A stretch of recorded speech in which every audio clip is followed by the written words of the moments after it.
Comenzamos nuestro análisis comparativo de los prólogos de la NIF para las pymes versiones 2015 y 2025. Al analizar estos prólogos podemos comprender no solo los cambios específicos en la norma, sino también sus implicaciones para la elaboración y el análisis de los estados financieros de las pymes. Exacto, porque al final del día lo que queremos es entender cómo estos cambios impactan a las empresas en la práctica. Totalmente de acuerdo. Empecemos por la estructura. Veo que ambas versiones mantienen una organización similar. Secciones temáticas, numeración, referencias cruzadas. Sí, esa consistencia es clave para facilitar la comparación. Ambas versiones buscan ser fáciles de navegar con todos los párrafos teniendo la misma autoridad. Y no olvidemos los apéndices con guías, ejemplos que ayudan a aterrizar los conceptos. Hablando de aterrizar conceptos, me llamó la atención la definición de pymes. Siempre supe que podía variar según la jurisdicción, pero la versión de 2025 enfatiza que algunas jurisdicciones usan criterios cuantitativos. Esto cambia las reglas del juego para algunas empresas. Sin duda. Incluir criterios como ingresos activos o número de empleados añade objetividad a la hora de determinar quiénes deben aplicar la norma. Imagínate, antes una empresa podía autodenominarse PYME y usar la norma para simplificar sus informes aunque no fuera realmente pequeña. Ahora hay más control. Claro, evita el uso indebido de la norma. Hablando de diferentes usos, ambas versiones distinguen entre estados financieros de propósito general y los que son para fines específicos como impuestos. Esa distinción es fundamental. Los estados financieros de propósito general buscan brindar información a una amplia gama de usuarios, inversores, prestamistas, acreedores. La NIF para las pymes, al enfocarse en este tipo de estados financieros, busca proporcionar información útil para la toma de decisiones económicas de diversas partes interesadas. Entonces, podríamos decir que la versión de 2025 busca una mayor transparencia y comparabilidad en la información financiera de las pymes. Absolutamente. Y eso se refuerza con otro cambio importante. La versión de 2025 enfatiza que la decisión final sobre qué entidades deben usar la NIF para las pymes recae en las autoridades de cada jurisdicción. Es decir, la norma en sí no tiene poder legislativo, sino que sirve como marco de referencia. Correcto.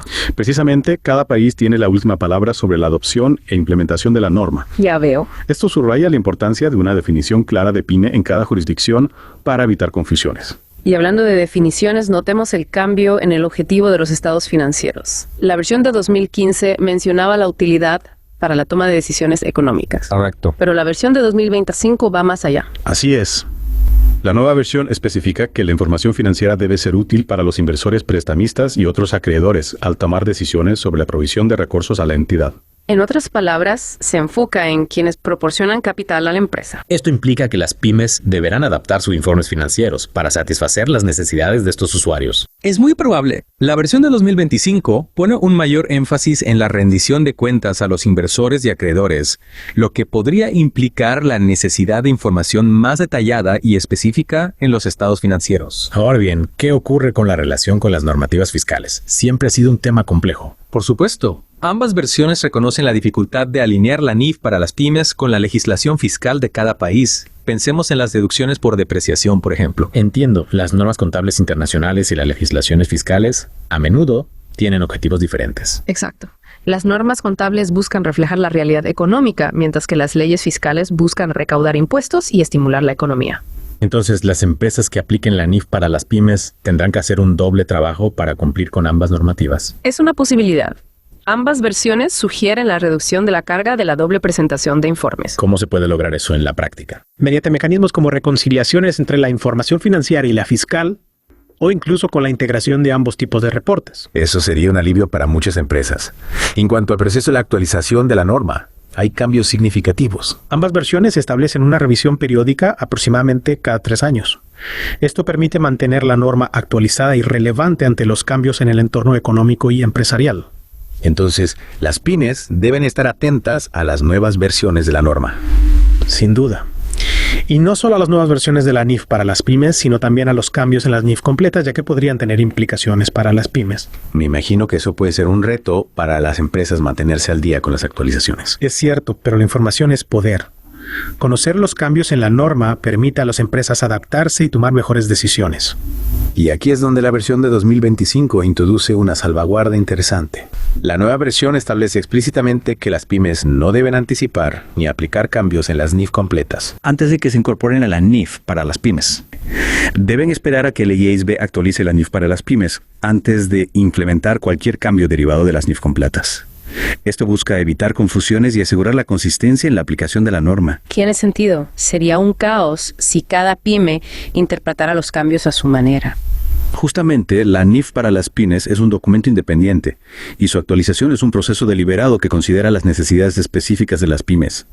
Permitir que anticipen cambios de las NIF completas generaría inconsistencias y dificultaría la comparación de información financiera. Claro, la comparabilidad es clave para los inversores y acreedores. Sin duda.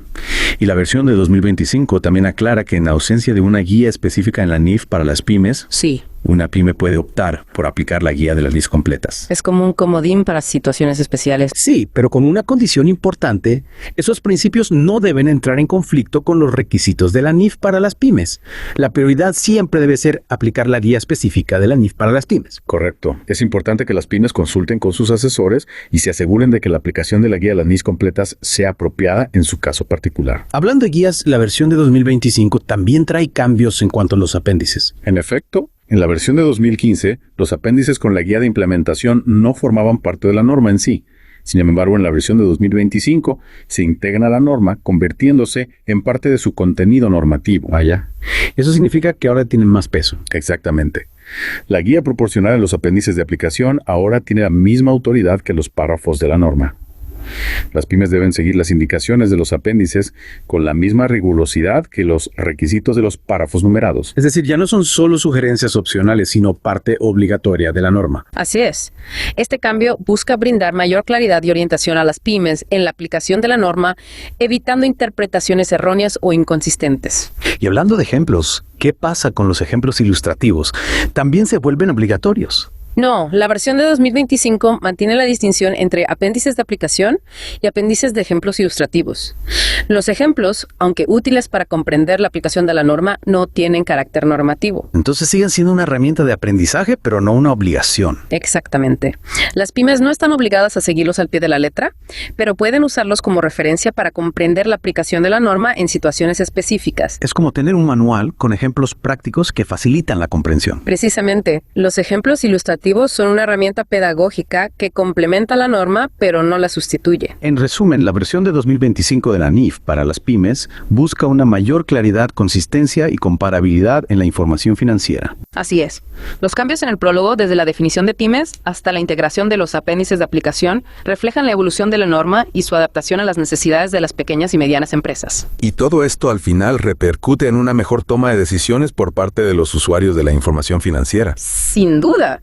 Una información financiera más transparente, comparable y confiable beneficia a todos los actores involucrados, inversores, acreedores y, por supuesto, las propias pymes. Me parece que esta nueva versión trae consigo un gran potencial para fortalecer la gestión financiera de las pymes. Estoy de acuerdo. Al final, el objetivo de la NIF para las pymes es proporcionar un marco de información financiera de alta calidad que sea adecuado a sus necesidades y les permita crecer y desarrollarse de manera sostenible.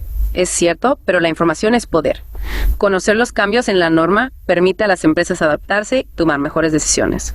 Bueno, pues para ir cerrando nuestro análisis de hoy, repasemos los puntos clave que hemos discutido sobre los cambios entre las versiones 2015 y 2025 del prólogo de la NIF para las pymes. Me parece una excelente idea. Empecemos por la definición de pymes. Si bien ambas versiones reconocen que la definición puede variar según la jurisdicción, la versión de 2025 enfatiza la inclusión de criterios cuantitativos en algunas jurisdicciones. Ajá, lo que aporta mayor claridad a la hora de determinar qué empresas pueden aplicar la norma. Exactamente.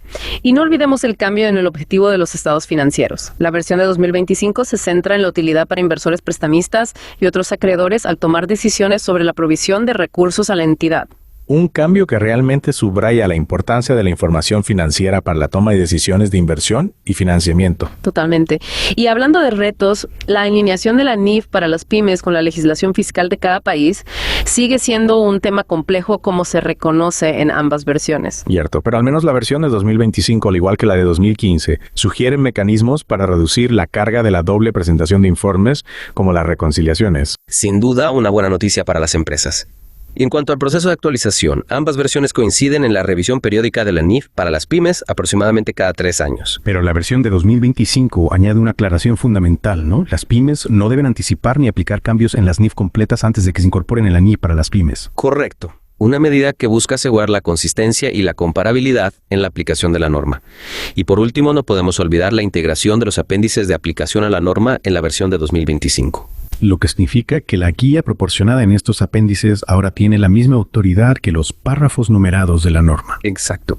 En definitiva, la versión de 2025 de la NIF para las pymes busca brindar mayor claridad y orientación a las pymes en la aplicación de la norma. Al final, la evolución de la NIF para las pymes demuestra una búsqueda constante de una mayor claridad, relevancia y utilidad para los usuarios de la información financiera. Sin duda.